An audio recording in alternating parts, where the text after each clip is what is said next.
Apaabo kukamna kaku Bombadu senangke Ya to barmalumangke Inni kabenya kenyachu Senakangke Nutisani na perre Apane siwamne Ittisiniyanne Nuftir matajanne Tetogari harme Oromiya Simoni diga imantoni dega Operahin na hulman kang kebite Wanatasi halkagala ajet Oromia Oromia Oromia Biya ko Oromia Rolente ilmake Ani dame garindume Eka jira kamuti dabe Garidu ati murtepame Barme katam kome Ante rang kucupte Ekal lupudan dabame Wayo harkap mila dabe Ramana behe Kumana fedabame Warto ko pila mamiti Muga nagkawame Oromia ya biya ko Ang sakelap si Karayu Umatihang kabakipan Umatihakano Pasang keed masahara Untuk kampitan yomi mameduma Eka belang pitan daimah kubati Apakolami Wala kang batiya Ayete ka Baman ka Baboko Magada Ayete ka Bahera Balangga Masera Almalidumne Baneka Ubusinaka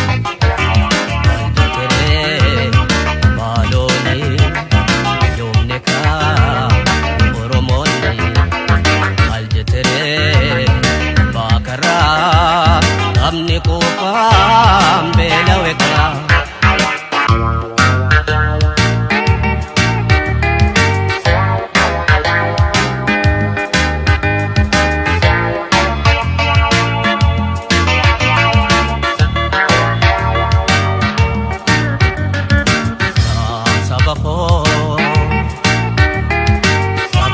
Emimani anrakin sa lumini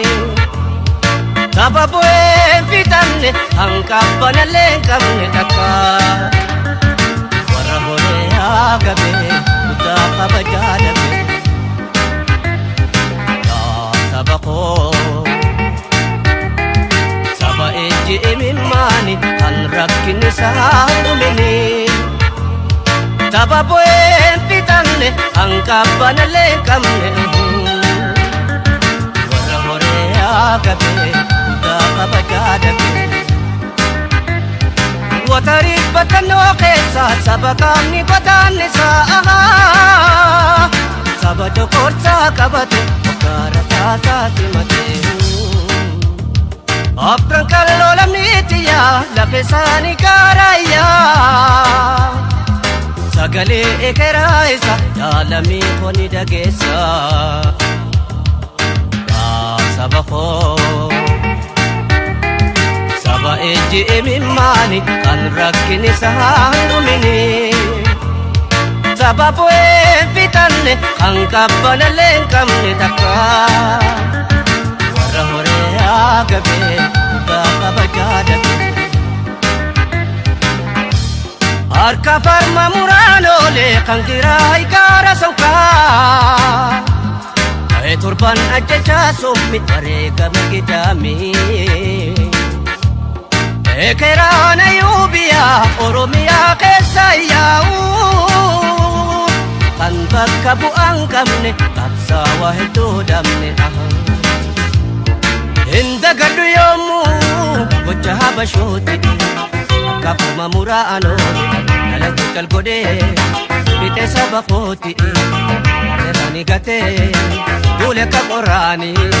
Jalida maktarraa ijaan kanu garaa akkanaani na fuudhee misaani Dhiiga keenyaan baana gumaasaani Rabbina joona rabbi dhallisanii hubaandu yaalamee koo walii gala